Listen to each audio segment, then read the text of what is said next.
पाठ 16 विशेषण तथा विशेषण के भेद। पढ़िए और समझिए। विशेषण एडजेक्टिव। विशेषण वे शब्द हैं जो संज्ञा, सर्वनाम तथा विशेषण शब्दों की विशेषता बताने का कार्य करते हैं। जैसे एक, उसने कठिन परिश्रम किया। विशेषण कठिन, परिश्रम संज्ञा की विशेषता। दो, बेचारी वह ऐसे में कहाँ जाती। विशेषण बेचारी, वह सर्वनाम की विशेषता। तीन, उसने बहुत कठिन परिश्रम किया। विशेषण बहुत, कठिन विशेषण की विशेषता।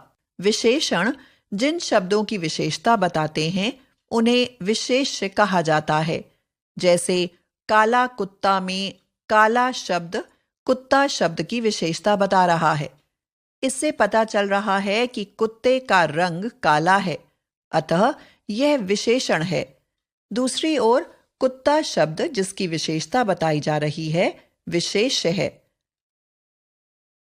ध्यान रखिए, विशेषण अपने विशेष्य के अर्थ क्षेत्र को सीमित करने का काम करते हैं। उदाहरण के लिए, जब हम बच्चा शब्द बोलते हैं तो बच्चा शब्द के अर्थ में सभी छोटे बड़े बच्चे समाहित होते हैं। पर जब हम कहते हैं छोटा बच्चा, तो यहाँ छोटा विशेषण बच्चा शब्द के अर्थ को सीमित कर केवल छोटे बच्चों तक ले जाता है। इसी तरह गाड़ी शब्द का अर्थ बहुत बहुत व्यापक है। इस अर्थ में सभी तरह की गाड़ियां समाहित है। परंतु जब हम कहते हैं मालगाड़ी, तो माल विशेषण गाड़ी के अर्थ को सीमित कर केवल माल ढोने वाली गाड़ी तक ले जाता है। विशेषण की परिभाषा। जो शब्द संज्ञा, सर्वनाम या विशेषण शब्दों के गुण, संख्या या परिमाण, मात्रा आदि से संबंधित विशेषता की सूचना देते हैं, विशेषण कहलाते हैं। विशेषण भेद प्रभेद। संज्ञा या सर्वनाम शब्दों की विशेषता कई प्रकार से बताई जा सकती है। इस बात को समझने के लिए निम्नलिखित वाक्यों के रेखांकित पदों पर ध्यान दीजिए। एक, छोटे बच्चे हमेशा शरारत करते हैं। दो, उसे कच्चे आम बहुत पसंद हैं। तीन, पिताजी सफेद कमीज पहनकर गए हैं। चार, कुछ लोग हमेशा झूठ ही बोलते रहते हैं। पांच, आज 3 अध्यापक अनुपस्थित थे। 6, मुझे थोड़ी चीनी चाहिए। 7, खीर बनाने के लिए 4 लीटर दूध ले आना। उपर्युक्त 1 से 3 तक वाक्यों के रेखांकित पद अपनी अपनी संज्ञाओं के गुणों, क्वालिटीज की ओर संकेत कर रहे हैं। ये बता रहे हैं कि बच्चे छोटी उम्र के हैं, आम कच्चे हैं तथा कमीज का रंग सफेद है।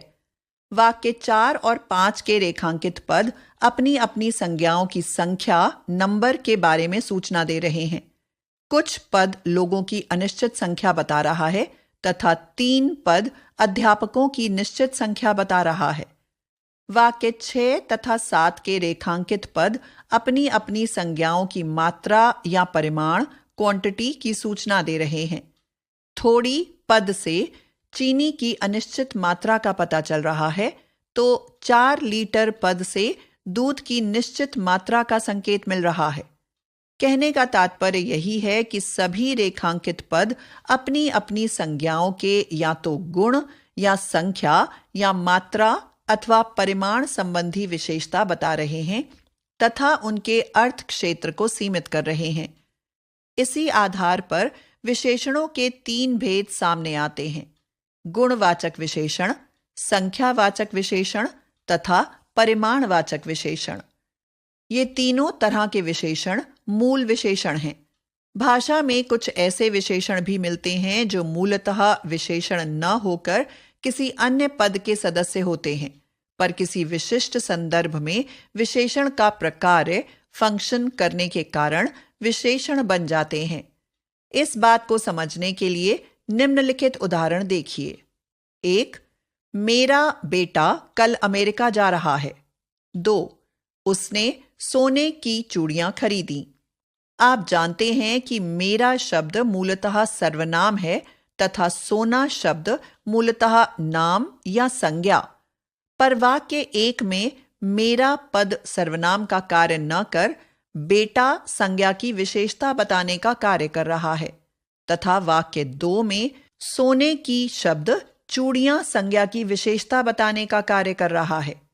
कहने का तात्पर्य यही है कि ये पद मूलतः विशेषण नहीं है, परंतु प्रयोग के स्तर पर विशेषण का प्रकार्य कर रहे हैं। विशेषण का प्रकार्य करने के कारण इस संदर्भ में ये विशेषण बन गए हैं। इस तरह हिंदी में हमें दो तरह के विशेषण मिलते हैं, मूल विशेषण तथा प्रकार्यात्मक विशेषण। प्रकार्यात्मक विशेषण वे विशेषण शब्द हैं जो मूलतः विशेषण नहीं होते, लेकिन विशेषण का प्रकार्य करने के कारण इन्हें प्रकार्यात्मक विशेषण कहा जाता है। अतः जब सर्वनाम शब्द किसी संज्ञा की विशेषता बताने का कार्य करने लगते हैं, तब उन्हें सार्वनामिक विशेषण कहा जाता है, तथा जब नाम या संज्ञा शब्द किसी अन्य संज्ञा की विशेषता बताने का प्रकार्य करने लगते हैं, तब उन्हें नामिक विशेषण कहा जाता है। इस वर्गीकरण को निम्नलिखित आरेख से समझने का प्रयास कीजिए। विशेषण, मूल विशेषण, प्रकार्यात्मक विशेषण। मूल विशेषण गुणवाचक, संख्यावाचक, परिमाणवाचक। गुणवाचक छोटा बच्चा, संख्यावाचक 3 किताबें, परिमाणवाचक 10 किलो आटा। प्रकार्यात्मक विशेषण सार्वनामिक, नामिक। सार्वनामिक मेरा घर, नामिक कागज की नाव, 3 किताबें। निश्चित संख्यावाचक, अनिश्चित संख्यावाचक 3 आदमी, कुछ लोग। निश्चित परिमाणवाचक, अनिश्चित परिमाणवाचक 5 किलो चीनी, थोड़ा दूध। अब हम प्रत्येक भेद के बारे में विस्तार से चर्चा करेंगे। मूल विशेषण बेसिक एडजेक्टिव्स। 1. गुणवाचक विशेषण क्वालिटेटिव एडजेक्टिव्स। जो विशेषण अपने विशेष्य के गुण दोष, रूप रंग, आकार प्रकार, स्वभाव, दशा, स्थिति, अवस्था आदि की सूचना देते हैं, गुणवाचक विशेषण कहलाते हैं। पहचान, संज्ञा, विशेष्य पर कैसा, कैसी, कैसे शब्दों से प्रश्न कीजिए। इन प्रश्नों के उत्तर में जो विशेषण मिलेंगे वे गुणवाचक विशेषण होंगे। जैसे छोटा बच्चा के बच्चा संज्ञा पद पर प्रश्न किया जाए कि कैसा बच्चा, तो उत्तर में प्राप्त छोटा विशेषण गुणवाचक विशेषण होगा। अन्य उदाहरण: 1. मोटी रस्सी। 2. चौड़ा रास्ता। 3. सांवली लड़की। 4. पुराना मंदिर। 5. दरिद्र ब्राह्मण। 6. फीका पकवान। 7. ग्रामीण लोग। 8. कमजोर बच्चे। 9. मुलायम गद्दा। 10. जापानी गुड़िया। 11. पीली साड़ी। 12. गरम चाय। 2. संख्यावाचक विशेषण न्यूमेरिक एडजेक्टिव्स। वे विशेषण जो अपने विशेष्य की संख्या का बोध कराते हैं, संख्यावाची विशेषण कहलाते हैं। पहचान, संख्यावाचक विशेषण जिन संज्ञाओं की विशेषता बताते हैं वे जातिवाचक संज्ञा शब्द होते हैं तथा उनकी गिनती की जा सकती है। संख्यावाचक विशेषणों की पहचान के लिए इनके विशेष्य संज्ञा पर कितना, कितनी, कितने शब्दों से प्रश्न कीजिए। इन प्रश्नों के उत्तर में जो विशेषण मिलेंगे वे संख्यावाचक विशेषण होंगे। जैसे 3 आदमी के आदमी संज्ञा पद पर प्रश्न किया जाए कि कितने आदमी, तो उत्तर में प्राप्त 3 विशेषण संख्यावाचक विशेषण होगा। अन्य उदाहरण: 1. 10 आदमी। 2. दूसरी कक्षा। 3. पहली मंजिल। 4. प्रथम स्थान। 5. सब लोग। 6. बहुत लड़के। 7. कुछ मकान। 8. दुगुनी कीमत। 9. प्रत्येक व्यक्ति। संख्यावाचक विशेषणों में से कुछ विशेषण अपने विशेष्य की निश्चित संख्या की सूचना देते हैं, तो कुछ अनिश्चित संख्या की। इसी आधार पर इनके दो उपभेद हो जाते हैं। निश्चित संख्यावाचक विशेषण डेफिनेट न्यूमेरिक एडजेक्टिव्स तथा अनिश्चित संख्यावाचक विशेषण इनडेफिनेट न्यूमेरिक एडजेक्टिव्स। उदाहरण: निश्चित संख्यावाचक विशेषण, अनिश्चित संख्यावाचक विशेषण। 1. इस घर में 10 लोग रहते हैं। इस घर में कुछ लोग रहते हैं। 2. वह तीसरी कक्षा में पढ़ता है। मेले में बहुत लोग थे। 3. मैंने 3 दर्जन केले खरीदे। मैंने कुछ केले ही खरीदे। 4. हर बच्चे को इनाम मिलेगा। कम बच्चों को ही इनाम मिलेगा। 3. परिमाणवाचक विशेषण क्वांटिटेटिव एडजेक्टिव्स। परिमाण शब्द का अर्थ है मात्रा, क्वांटिटी। जो विशेषण अपने विशेष्य की मात्रा की सूचना देते हैं, परिमाणवाचक विशेषण कहलाते हैं। उदाहरण: 1. 10 किलो आटा। 2. 5 लीटर दूध। 3. 1 किलो आलू। 4. बहुत मिठाई। 5. कुछ सामान। 6. थोड़ी चीनी। 7. कम खर्च। 8. इतना खाना। 9. सारा आटा।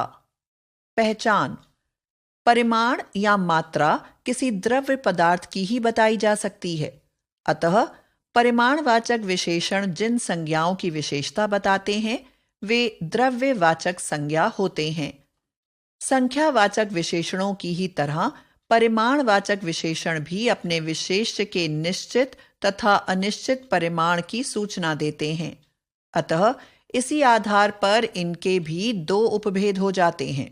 निश्चित परिमाणवाचक विशेषण डेफिनेट क्वांटिटेटिव एडजेक्टिव्स तथा अनिश्चित परिमाणवाचक विशेषण इनडेफिनेट क्वांटिटेटिव एडजेक्टिव्स। उदाहरण: निश्चित परिमाणवाचक विशेषण, अनिश्चित परिमाणवाचक विशेषण। 1. मां ने 2 किलो आलू खरीदे। मुझे थोड़े चावल चाहिए। 2. 1 किलो प्याज दीजिए। कल मैंने बहुत खाना खाया। 3. 250 ग्राम अदरक ले आना। मुझे कुछ सामान लाना है। 4. उसे 3 मीटर कपड़ा खरीदना है। इतना खाना कौन खाएगा? 5. 100 ग्राम धनिया भी लेते आना। तुम्हें जितनी दाल खानी हो उतनी ही लो। 6. इस बर्तन में आधा लीटर दूध डाल दो। मेरी चाय में तनिक दूध डाल दो। प्रकार्यात्मक विशेषण फंक्शनल एडजेक्टिव्स। 4. सार्वनामिक विशेषण प्रोनोमिनल एडजेक्टिव्स। जैसा कि नाम से ही स्पष्ट है, जब सर्वनाम शब्द संज्ञा की विशेषता बताने का प्रकार्य करने लगते हैं तब वे सर्वनाम नहीं रह जाते, बल्कि उस संदर्भ में विशेषण बन जाते हैं। जैसे मेरा, तेरा, आपका, जिसका, उसका आदि सर्वनाम शब्द हैं, पर मेरा भाई, तेरा घर, आपका स्कूल जैसे उदाहरणों में ये भाई, घर, स्कूल संज्ञाओं की विशेषता बता रहे हैं, अतः इस संदर्भ में ये विशेषण हैं। अतः जब सर्वनाम शब्द वाक्य में प्रयुक्त होकर सर्वनाम का कार्य न कर किसी संज्ञा की विशेषता बताने का प्रकार्य करने लगते हैं तो वे सार्वनामिक विशेषण कहलाते हैं। जितने प्रकार के सर्वनाम हैं उतने ही प्रकार के सार्वनामिक विशेषण बन सकते हैं। उदाहरण: 1. वह लड़का किधर चला गया। 2. इस आदमी से मैं बात नहीं करूंगा। 3. उस कमरे में कोई लड़की बैठी है। 4. लगता है आज कोई मेहमान आने वाला है। 5. वे लोग क्या बात कर रहे थे। 6. जो लोग यहां रुकना चाहें रुक सकते हैं। 7. आज आपने क्या सामान खरीदा। 8. वह लड़का किधर गया। 9. इस कमरे में कोई आदमी नहीं है। 10. जो लोग मेरे साथ चलना चाहें चलें। 5. नामिक विशेषण नॉमिनल एडजेक्टिव। जिस तरह से सर्वनाम शब्द संज्ञा की विशेषता बताते हैं, उसी तरह से वाक्यों में प्रयुक्त होकर संज्ञा शब्द भी अन्य संज्ञाओं की विशेषता बताते हैं। जैसे मोहन का घर, लोहे का जहाज, लकड़ी का पुल, कांच के बर्तन, भिंडी की सब्जी आदि उदाहरणों में समस्त रंगीन संज्ञा पद अपने अपने संज्ञा पदों की विशेषता बता रहे हैं। अतः यहाँ ये नामिक विशेषण हैं। आप यह तो जानते ही हैं कि संज्ञा तथा नाम परस्पर पर्याय शब्द हैं। जब सर्वनाम शब्द किसी संज्ञा की विशेषता बताते हैं तो उनको सार्वनामिक विशेषण कहा जाता है। उसी तरह जब नाम या संज्ञा शब्द किसी अन्य संज्ञा की विशेषता बताते हैं तो उन्हें नामिक विशेषण कहा जा सकता है। उदाहरण: 1. मीरा की सहेली कल लंदन चली गई। 2. लकड़ी का पुल बाढ़ में डूब गया। 3. मुझे स्कूल की यूनिफॉर्म नहीं पहननी। 4. बीमारी का इलाज तो कराना ही होगा। 5. उसे बेईमानी की आदत पड़ गई है। 6. मैंने घोड़े की पीठ पर बैठकर यात्रा की। 7. आगरे का ताजमहल पूरे विश्व में प्रसिद्ध है। सर्वनाम तथा सार्वनामिक विशेषण में अंतर। अब आप जान चुके हैं कि सर्वनाम वे शब्द हैं जो संज्ञा के स्थान पर प्रयुक्त हो सकते हैं या कोई भी संज्ञा शब्द उनके स्थान पर प्रयुक्त किया जा सकता है, जबकि विशेषण वे शब्द हैं जो संज्ञा की विशेषता बताते हैं। जब सर्वनाम शब्द ही संज्ञा की विशेषता बताने लगते हैं तो उन्हें सार्वनामिक विशेषण कहा जाता है। इनके स्थान पर कोई भी विशेषण शब्द आ सकता है या ये किसी भी विशेषण के स्थान पर आ सकते हैं। देखिए दोनों के उदाहरण। सर्वनाम, सार्वनामिक विशेषण। क. मुझे यह मालूम है कि मदन चोर है। मुझे यह बात मालूम है कि मदन चोर है। ख. वहां झाड़ियों में कोई खड़ा है। वहां झाड़ियों में कोई लड़का खड़ा है। संख्यावाचक तथा परिमाणवाचक विशेषण में अंतर। संख्यावाचक विशेषण हमेशा किसी निश्चित या अनिश्चित संख्या की ओर संकेत करते हैं। उनके विशेष्य जातिवाचक संज्ञा शब्द होते हैं तथा उनको गिना जा सकता है, जैसे 10 लोग, 4 मेज, कुछ लोग, बहुत घोड़े आदि। जहां तक परिमाणवाचक विशेषणों की बात है, ये हमेशा अपने विशेष्य या संज्ञाओं की निश्चित या अनिश्चित मात्रा बताते हैं। इनकी संज्ञाओं को गिना नहीं जा सकता क्योंकि वे पदार्थ या वस्तु होते हैं, या दूसरे शब्दों में कहें तो कह सकते हैं कि परिमाणवाचक विशेषणों के विशेष्य द्रव्यवाचक संज्ञा शब्द होते हैं, जैसे 10 किलो चावल, 4 किलो सब्जी, कुछ सामान, बहुत दूध आदि। देखिए दोनों के उदाहरण। संख्यावाचक विशेषण, परिमाणवाचक विशेषण। क. दावत में 2 लोग नहीं पहुंचे। दावत के लिए 2 क्विंटल चावल चाहिए। ख. वहां लगभग 250 पुलिस वाले मौजूद थे। आज 2.5 लीटर दूध ले आना। प्रविशेषण। जैसा हमने पीछे भी कहा था कि विशेषण केवल संज्ञा सर्वनाम की विशेषता नहीं बताते, बल्कि दूसरे विशेषण शब्दों की भी विशेषता बताते हैं। जो विशेषण शब्द किसी अन्य विशेषण की विशेषता बताते हैं उन्हें प्रविशेषण कहा जाता है। जैसे क. बाहर बहुत तेज धूप है। ख. पिताजी बाजार से ताजी हरी सब्जी खरीद कर लाए। ग. नदी का बहाव काफी तीव्र था। घ. आकाश में काले घने बादल छाए हुए हैं। उपर्युक्त उदाहरणों में बहुत, ताजी, काफी तथा काले शब्द क्रमशः हरी, तीव्र तथा घने विशेषण शब्दों की विशेषता बता रहे हैं, अतः ये प्रविशेषण हैं। विशेषण निर्माण।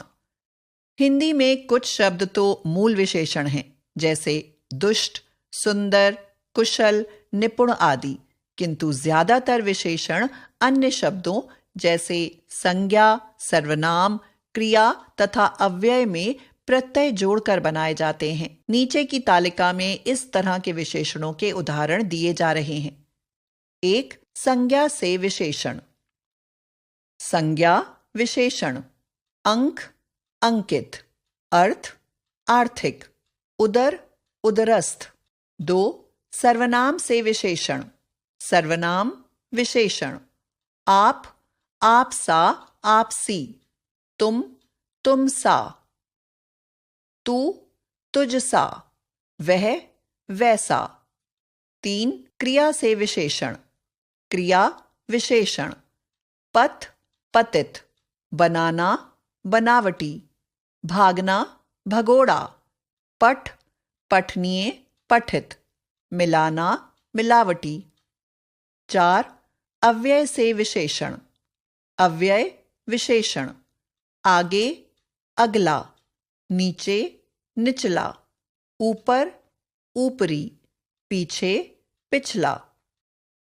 हमने सीखा जो शब्द संज्ञा, सर्वनाम या विशेषण शब्दों की विशेषता बताते हैं वे विशेषण कहलाते हैं। विशेषण 2 प्रकार के होते हैं, मूल विशेषण तथा प्रकार्यात्मक विशेषण। मूल विशेषण मूलतः विशेषण शब्द ही हैं।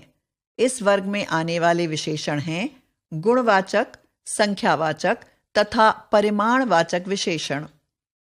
गुणवाचक विशेषण अपने विशेष्य के रूप, रंग, आकार, स्वभाव, दशा, स्थिति आदि गुणों की ओर संकेत करते हैं। संख्यावाचक विशेषण अपने विशेष्य की निश्चित तथा अनिश्चित संख्या की ओर संकेत करते हैं। इनके विशेष्य जातिवाचक संज्ञा शब्द होते हैं जिनकी गिनती की जा सकती है। परिमाणवाचक विशेषण अपने विशेष्य की निश्चित और अनिश्चित मात्रा की ओर संकेत करते हैं। इनके विशेष्य द्रव्यवाचक संज्ञा शब्द होते हैं जिनकी गिनती नहीं की जा सकती। विशेषणों के अलावा अन्य विकारी शब्द जैसे संज्ञा, सर्वनाम आदि जब संज्ञा की विशेषता बनाने का प्रकार्य करते हैं तो वे प्रकार्यात्मक विशेषण वर्ग में आते हैं। प्रकार्यात्मक विशेषण वर्ग में आने वाले विशेषण हैं सार्वनामिक तथा नामिक विशेषण। जब सर्वनाम शब्द संज्ञा शब्दों की विशेषता बताने का प्रकार्य करते हैं तब उन्हें सार्वनामिक विशेषण कहा जाता है। जब संज्ञा शब्द किसी अन्य संज्ञा शब्द की विशेषता बताने का प्रकार्य करते हैं तो उन्हें नामिक विशेषण कहा जाता है। जो विशेषण शब्द विशेषणों की भी विशेषता बताएं उन्हें प्रविशेषण कहा जाता है।